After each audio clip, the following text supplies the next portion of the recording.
बिस्मिल्लाहिर्रहमानिर्रहीम, अस्सलाम वालेकुम। इस्लामाबाद हाई कोर्ट के जज बाबर सत्तार ने सबको हिलाकर रख दिया है। अभी जो पहला झटका था उसी से लोग नहीं निकले थे। तहरीक इंसाफ के इमरान खान साहब के मुखालिफिन अभी उसी पर परेशान थे कि जिस तरह का फैसला बाबर सत्तार ने शानदाना गुलजार साहिबा और शहर अफरीदी के मामले पर दिया था कि जनाब तौहीन अदालत की कार्रवाई शुरू कर दी थी। एक तो इनकी रिहाई और ऊपर से जिन लोगों ने इनको गिरफ्तार किया, जिस तरह से MPO जारी किया गया, उस पर जनाब DC के खिलाफ भी और पुलिस अफसर SSP के खिलाफ भी ना सिर्फ तौहीन अदालत की कार्रवाई शुरू की बल्कि उनकी माफी के बावजूद उन पर फर्द जुर्म आयद किया और ये कहा कि आप भी जरा 6-6 महीने जेल में गुजारें ताकि आपको पता लगे आप जिस तरह लोगों को जेल में डालते हैं तो उनके साथ क्या होता है। अब जनाब अभी इसी धचके से, इस शौक से नहीं एडमिनिस्ट्रेशन निकल सकी थी कि अब इमरान खान साहब की अहलिया बुशरा बीबी की दरखास्त पर बाबर सत्तार साहब ने एक और मामला उठा दिया है और अब परेशानी और बढ़ा दी है कि ये क्या कर रहे हैं बाबर सत्तार साहब। इसी के बारे में हम बात करेंगे और इस हेयरिंग में क्या हुआ। इसमें लतीफ कोसा साहब जो इमरान खान साहब के वकील हैं उनको मुआवनत का कह दिया है कि आप मुआवनत करें ये ऑडियो लीक्स, ये वीडियो लीक्स, ये सारा कुछ जो हो रहा है उस पर। अच्छा, इससे पहले मैं आपसे अर्ज कर दूं कि ये केस बड़ी अहमियत का हामिल है क्योंकि इस पर जनाब कमेटियां बन रही हैं, कभी पार्लियामेंट में बुलाया जा रहा है। एक वक्त में जस्टिस काजी फैसल साहब की सरबराही में एक कमीशन भी बना दिया गया था। तो ये सारा कुछ इसमें चल रहा है।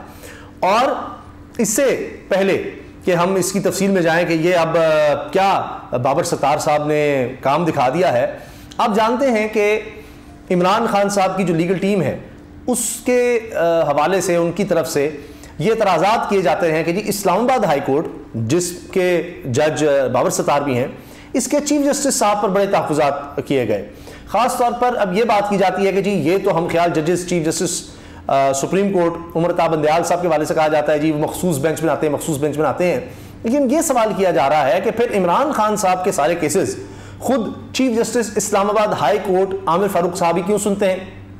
और जब किसी और जज के पास केस जाता है या उनकी लीगल टीम कहती है जी किसी और के पास केस चला जाए, आमिर फारूक साहब ना सुने, खासतौर पे जो तोशाखाना में जिस तरह से हुआ वही कि हुमायूं दिलावर ना सुने। उसके अलावा कोई 18 जज हैं सेशन जज इस्लामाबाद हाई कोर्ट के अंडर आते हैं, तो वो कोई जज सुन ले, लेकिन वो नहीं हुआ। हुमायूं दिलावर के पास ही बार बार केस जाता रहा। अब साकिब बशीर साहब सीनियर रिपोर्टर हैं, कोर्ट रिपोर्टिंग करते हैं और ये कोर्ट रिपोर्टर एसोसिएशन के सदर भी रहे हैं। वो लिखते हैं कि जनाब बेंच पर एतराज़ात के बावजूद इमरान खान के सारे केसेस इस्लामाबाद हाई कोर्ट में एक ही बेंच नंबर 1 के सामने लगते हैं। ये दुरुस्त है, जिसको आमिर फारूक साहब देखते हैं, नहीं bench number 1 chief justice Islamabad high court के हैं। अब इनके सामने ही लगते हैं, ये दुरुस्त है और इसके असरात भी मौजूद हैं। लेकिन यहाँ इमरान खान की मुखालिफ सियासी जमातें कहती हैं बेंच पर एतराज़ क्यों, किसी की मर्जी का बेंच तो नहीं बन सकता, यानी बेंच पर एतराज़ ना करें इमरान खान साहब, किसी की मर्जी का नहीं बन सकता। आमिर फारूक साहब सुन रहे हैं तो वही सुनेंगे, वो जज हैं chief justice Islamabad high court के, वही फैसला करेंगे कौन सुनेगा इमरान खान के केसेस। जब बात supreme court chief justice Bandial के साथ हम ख्याल बेंच की आती है तो नून लीग और दीगर जमातें वहां वही इतराज करते हैं जो Imran Khan chief justice Islamabad high court पर कर रहे हैं। तो PTI वकुला का मौक़िफ़ सुप्रीम कोर्ट में ये होता है बेंच पर इतराज क्यों, किसी की मर्जी का बेंच तो नहीं बन सकता। तो ये है तजादात, जहां जहां जहां जिसका मफाद है वो इस लिहाज से एडजस्ट करता है। दोनों के पास अपने अपने दलाइल हैं। मेरी नज़र में दोनों किसी ना किसी हद तक मुतासरा भी हैं, लेकिन यह हमारे सिस्टम का अलमिया है। जज ऐसा होना ही नहीं चाहिए कि किसी को कोई एतराज़ हो। अब जनाब आते हैं लतीफ़ खोसा को मुआवनत करने का कहा है बाबर सत्तार साहब ने, और ऑडियो लीक्स का जो मामला है उस पर एक तो उन्होंने कह दिया जी बुशरा बीबी को इदारों की जानिब से हिरासत करने के खिलाफ समाअत मुलतवी की 18 सितंबर तक, और उसमें अब उन्होंने मुआवनत तलब कर ली है लतीफ़ खोसा साहब से जो इमरान खान साहब के वकील हैं। और इसमें क्या हुआ, और फिर मैं आपको लतीफ़ खोसा साहब की आने वाले चीफ जस्टिस काजी फैसल साहब से जो मुलाकात है उसकी कहानी सुनाऊंगा कि किस तरह काजी फैसल साहब ढूंढ के लतीफ़ खोसा के पास गए और उनके कान में बात की, और फिर लतीफ़ खोसा ने आगे से क्या कहा या क्या किया, वो बड़ा अहम है। इमरान खान साहब के वकील लतीफ़ खोसा साहब कैसे बने, एतजाज़ साहब का इसमें क्या मामला है, उस पर भी आते हैं। मैं ये नोट भी कर लूँ क्योंकि बड़ी अहम बात है, फिर मैं भूल ना जाऊँ। लतीफ़ खोसा और काजी फैसल मुलाकात, ठीक है जी, और साथ एतजाज़ साहब का मामला। चूँकि मैं इसलिए लिख रहा हूँ कि आप कहेंगे खबर से ना हट जाए, तो जैसे जैसे ज़हन में ख्याल आता है बाज़ औक़ात हम उस पर जा रहे होते हैं। अच्छा, पहली चीज़ तो ये कि जनाब बुशरा बीबी गई दरख्वास्त लेकर, बाबर सत्तार साहब की अदालत में इनका केस लगता है और इनकी तरफ से पेश होते हैं जनाब लतीफ़ खोसा साहब। और लतीफ़ खोसा ही पहले वकील थे साकिब निसार साहब के बेटे के, नजम साकिब के। उनकी भी ऑडियो लीक आई थी और उन पर बुलाया गया था एक पार्लियामानी कमेटी ने कि जी आकर हमारे सामने पेश हों, या आपकी ऑडियो सामने आ गई है जिसमें आप किसी शख्स से बात कर रहे हैं, कोई टिकट का मामला है, यह वो है।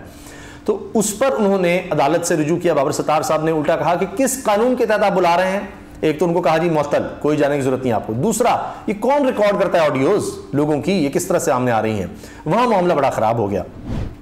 अब बुशरा बीबी के केस में हाई कोर्ट ने चेयरमैन पीटीआई की अहलिया बुशरा बीबी और जुल्फी बुखारी की ऑडियो लीक और इदारों की जानिब से हिरासा करने के खिलाफ बुशरा बीबी की दरखास्त को फोन टेपिंग के खिलाफ पहले से जेर समात नजम साकिब की दरखास्त के साथ यकजा करते हुए समात 18 सितंबर तक मुलतवी कर दी। अब एक ऑडियो लीक आई थी जी, वो जुल्फी बुखारी से बात कर रही हैं बुशरा बीबी, और वो सारी आई, उसको स्कैंडलाइज किया गया। अभी दोबारा फिर ज़ाहिर है उसको फैलाने की कोशिश हुई, उसमें निकला कुछ भी नहीं। अब इसको उन्होंने जोड़ दिया है Najam Saqib, Saqib Nisar chief justice of Pakistan थे, उनके बेटे की दरखास्त के साथ, जिसका मैंने आपको जिक्र किया कि भाई कौन कर रहा है टेप, क्या मामला है, उसके साथ जोड़ दिया। अब बुशरा बीबी की दरखास्त पर नोटिस जारी करते हुए कहा कि इसी नौयत के दूसरे केस के साथ इस केस को भी सुनेंगे। जस्टिस बाबर सत्तार ने बुशरा बीबी की दरखास्त पर समाअत की तो बुशरा बीबी की जानिब से सरदार लतीफ़ खोसा एडवोकेट अदालत में पेश हुए। अब जस्टिस बाबर सत्तार ने इस्तफसार किया, खोसा साहब आपने क्या दरखास्त दायर की है। सरदार लतीफ़ खोसा ने कहा कि बदकिस्मती से हमारे फ़ोन मुसलसल बक किए जा रहे हैं।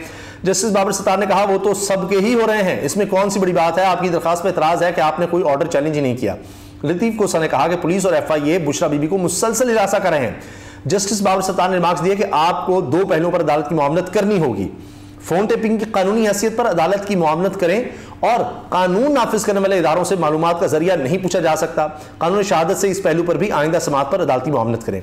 वकील ने कहा कि FIA को आइंदा समाअत तक हिरासत करने से रोका जाए। अब बहुत दिलचस्प है ये बात, जिस तरह बाबर सत्तार ने पहले एक फैसला दिया था, वरना ये हो रहा था कि जजेस, इस्लामाबाद के हाई कोर्ट के जजेस रो रहे थे, आंसू निकल आ रहे थे उनके कि जी हम फैसला देते हैं तो उस पर अमल दरामद तो होता नहीं, आप जाकर प्रेस कॉन्फ्रेंस ही कर दें तहरीक इंसाफ को छोड़ने की, यही हल है, वरना तो आपको छोड़ेंगे नहीं। एक हम छोड़ेंगे तो अगले केस में गिरफ्तार कर लेंगे, वहां रिहा करेंगे तो उससे अगला केस बना होगा, वहां रिहा करेंगे उससे अगला।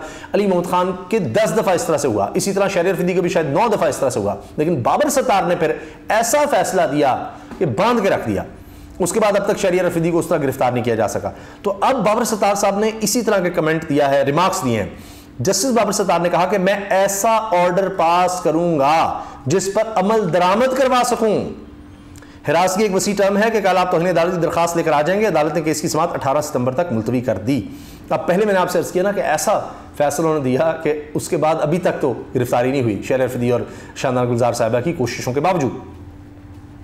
और मैंने आपको बताया कि वो भी तौहीन अदालत की कार्रवाई और फर्द जुर्म लगा चुके हैं, उसकी कार्रवाई का आगाज़ हो रहा है डिप्टी कमिश्नर के खिलाफ और SSP इस्लामाबाद के खिलाफ। अच्छा, अब आ जाइए इससे पीछे बस चंद जुमले जो इससे पहले फैसले में आ चुके हैं साकिब निसार के बेटे के मामले में, और उसके बाद मैं आपको लतीफ़ खोसा साहब के हवाले से बताऊंगा। इमरान खान साहब ने लतीफ़ खोसा साहब को वकील किया है एतजाज़ अहसन साहब के कहने पर, वरना वो एतजाज़ साहब को वकील करना चाहते थे। अच्छा, जब ये मामला था ना साकिब निसार साहब के बेटे का, तो एक तो अदालत ने वफाकी हुकूमत से जवाब तलब किया कि ये ऑडियो रिकॉर्ड कौन करता है, ये तो बताएं। खुसूसी कमेटी ने किस इख्तियार के तहत नोटिस किया। इसके अलावा अदालत की जानिब से पैरा वाइज कमेंट्स भी तलब किए गए थे। तो ये जो था ना कि कर कौन रहा है, ये वो सारा मामला खराब हो गया।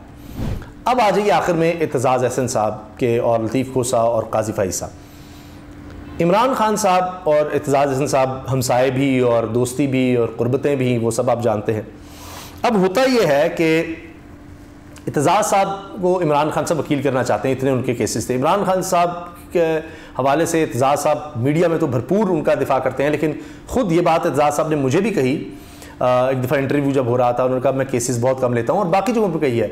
तो अब मेरी सेहत इजाज़त नहीं देती, माशाल्लाह ज़ईफ़ भी हैं, 50 साल से ज़्यादा होगी उनकी वकालत करते हुए। तो उन्होंने कहा कि अब बहुत ज़्यादा जिन केसेस में जाना पड़े, ज़ाहिर है फिर ये पॉलिटिकल केसेस होते हैं, इनमें भी बड़ा मसला होता है। तो अब कहा यह जा रहा है कि जब एतजाज़ साहब को कहा इमरान खान से वकालत के लिए, तो एतजाज़ ने कहा मैं आपको एक बेहतर वकील देता हूँ। तो लतीफ़ खोसा साहब फिर आए और इमरान खान साहब की वकालत, यानी एतजाज़ साहब ने ही ये इमरान खान से मशवरा दिया था। फिर लतीफ़ कोसा साहब के घर पर जब फायरिंग होती है, उन पर हमला होता है, तो इमरान खान साहब उनके घर जाते हैं। तो ये आप देखिए, और लतीफ़ कोसा साहब जिस तरह के बयान दे रहे हैं, आप जानते ही हैं उनके खिलाफ तो मुकदमा भी दर्ज हो चुका है, बगावत का, गद्दारी का, लतीफ़ कोसा समेत दीगर के खिलाफ भी। वो जिस तरह की तकरीरें कर रहे हैं, जिस तरह के बयान दे रहे हैं, वो आप देख रहे हैं, बड़े खुल के बात कर रहे हैं वो। अब काजी फाइसा साहब, आप जानते हैं अभी हाल ही में चीफ जस्टिस उमर ताबिद नियाल साहब जो रिटायर हो रहे हैं, उनके हवाले से एक रेफरेंस हुआ जिसमें सब जजेस सुप्रीम कोर्ट के शामिल होते हैं। उसमें वकला भी, ज़ाहिर आम वकला, उसमें बातें भी हुई, सुप्रीम कोर्ट बार के सदर भी थे आबिद ज़ुबैरी साहब, उन्होंने भी कहा 90 दिन के अंदर इलेक्शन होने चाहिए, और ये सब कुछ वहाँ होता रहा। तो वहाँ पर जो साफ़ी मौजूद थे, उन्होंने बताया कि काजी फाइसा साहब वैसे इस तरह लोगों से इतना ज़्यादा नहीं वो घुलते मिलते या बड़े मतलब ख़ास लोगों से, हत्ता कि बात हुई कि जी आप लोगों से इतना मुसाफा नहीं करते, इस तरह बगलगीर नहीं होते, तो क्या जब आप हलफ उठाएंगे चीफ जस्टिस का तो आप सदर से भी मिलेंगे या नहीं? तो उन्होंने कहा जी आर्टिकल 25 है, सबके साथ बराबरी है, उन्होंने जवाब दिया। तो वो इस तरह आपने देखा कि बड़ी वो पब्लिक के लिए उस तरह नज़र नहीं आते आप। तो काजी फाइसा साहब खुद ढूंढते नज़र आए किसी को, कि जैसे ढूंढ रहे हो कि किसी शख्स को ढूंढ रहे हैं खुद, और फिर खुद जाते हैं ढूंढ के और मिलते हैं किससे? लतीफ़ कोसा साहब से, इमरान खान साहब के वकील से, और उनके कान में कुछ कहते हैं काजी फाइसा साहब लतीफ़ कोसा के कान में, और उसके बाद लतीफ़ कोसा साहब उनको ऐसे इशारा करते हैं कि ठीक है, ज़बरदस्त, ऐसे, और बड़े मतलब खुश और इस तरह से नज़र आते हैं। अब कहा यह जाता है काजी फाइसा साहब की और लतीफ़ कोसा की पुरानी दोस्ती है। तो जनाब ये है खबर।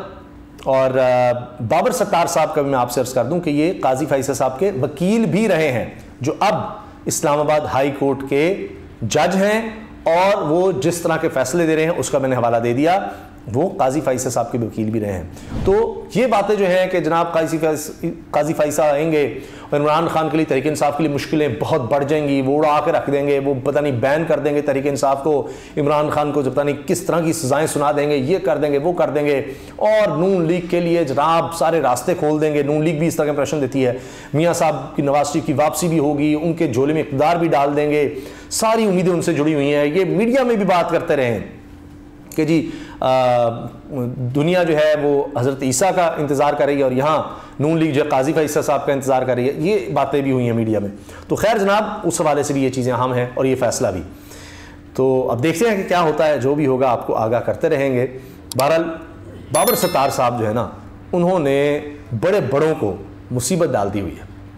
अल्लाह हाफ़िज़।